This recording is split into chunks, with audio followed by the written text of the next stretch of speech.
ارشاد فرمایا حسنوا اموالکم بالزکاۃ، زکوٰۃ کے ذریعے اپنے مالوں کی حفاظت کرو۔ آپ اگر اپنے مال کی زکوٰۃ نکالتے ہیں، آپ کے پاس جو بچا ہوا 97.5% مال ہے وہ سب اللہ تعالیٰ بچا لیتا ہے۔ 2 مہینہ پہلے میں ایک جگہ بیان کے لیے گیا تو ساتھ میں ایک صاحب ملے بس میں، تو وہ کہنے لگے، بات چیت ایسے ہی چلتی گئی، اب رمضان بھی قریب ہے، زکوٰۃ کے مسئلے پوچھنے لگے، میں جواب دینے لگا تو وہ صاحب اپنا ایکسپیرینس بیان کر رہے تھے کہ حضرت میری جو بیوی ہے وہ اکثر اپنی انگوٹھی شادی میں گم کر دیا کرتی تھی، شادی میں گئی اس کی انگوٹھی گم ہو گئی، کہیں چین گم ہو گئی، کہیں پٹیاں اس کی گم ہو گئیں۔ اس طرح کئی بار واقعہ پیش آیا، گھر میں کسی جگہ انگوٹھی رکھا، زیور رکھا اور وہ عورت بھول گئی۔ بعد میں کیا ہوا، اس زیور کی زکوٰۃ میں نے نکالنا شروع کیا، بیان وغیرہ سنا، دل میں شوق پیدا ہوا اور خوف بھی پیدا ہوا، اس زیور کی زکوٰۃ دینا میں نے شروع کیا۔ واللہ عالم کیا ہوا، جب سے میں نے زکوٰۃ دینا شروع کیا ہے ہماری بیوی کی کوئی چین گم نہیں ہوئی، کوئی انگوٹھی گم نہیں ہوئی، کوئی پٹی کم میں کچھ بھی گم نہیں ہوئی، اور کبھی وہ بھولتی بھی نہیں کہ کس جگہ انگوٹھی میں نے رکھی ہے۔ تو یہ زکوٰۃ کی برکت ہے، رسول پاک صلی اللہ علیہ وسلم کا فرمان ہے، حسنوا اموالکم بالزکاۃ، اپنے مالوں کی حفاظت کرو زکوٰۃ ادا کر کے۔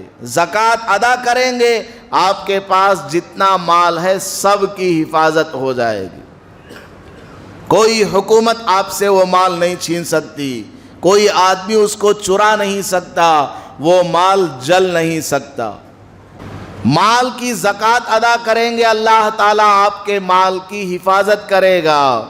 اگر زکوٰۃ ادا نہیں کریں گے آپ کا مال اسپتال میں خرچ ہو جائے گا، ایسا جوئی ملے گا پورا گھر خالی کر کے لے جائے گا، کبھی گاڑی دلاؤ، گھوڑا دلاؤ، جوڑا دلاؤ، سونا دلاؤ، انگوٹھی ہونا، واچ ہونا، پلاٹ ہونا، یہ رسم ہے، وہ جماگی ہے، وہ ستواسا ہے، اس طرح مختلف قسم کے نام رکھ کر کے آپ کا گھر خالی کرنے والا جوئی آپ کو مل جائے گا، یا آپ کا مال چوری ہو جائے گا۔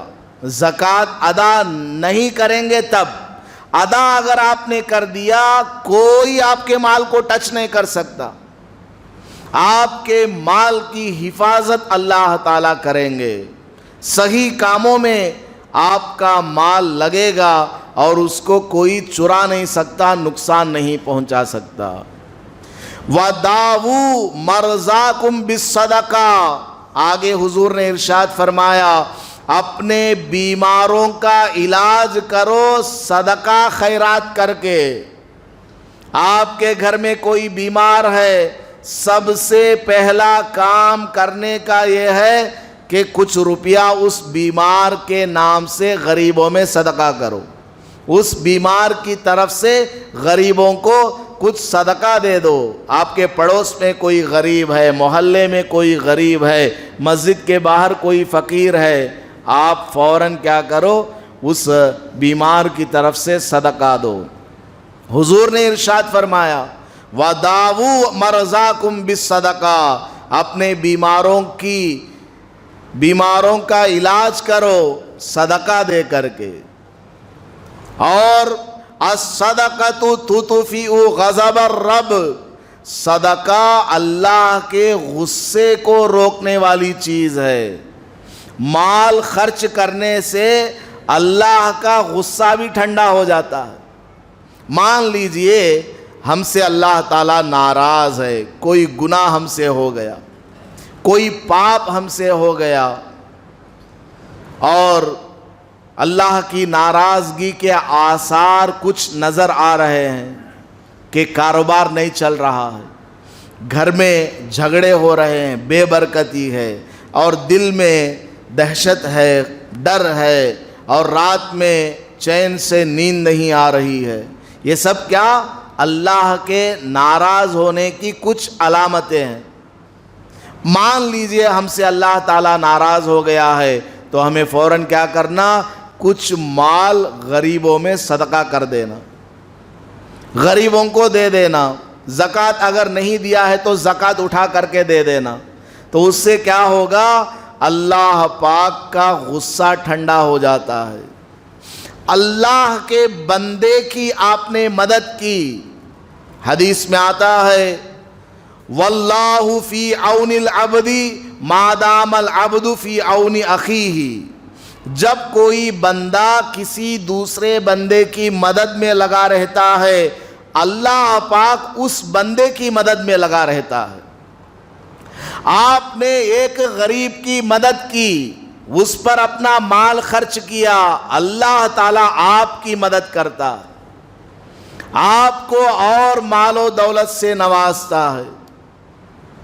تو صدقہ کیا ہے؟ مال خرچ کرنا کیا ہے؟ یہ اللہ کے غصے کو بھی ٹھنڈا کرنے والی چیز ہے۔ کما یطفئ الماء النار، جیسا کہ پانی آگ کو ٹھنڈا کر دیتا ہے۔ ویڈیو کے نیچے سبسکرائب کے بٹن پہ کلک کریں، بیل کے آئیکن پہ کلک کیجئے تاکہ ہر نئی ویڈیو کی نوٹیفیکیشن آپ کو مل جائے۔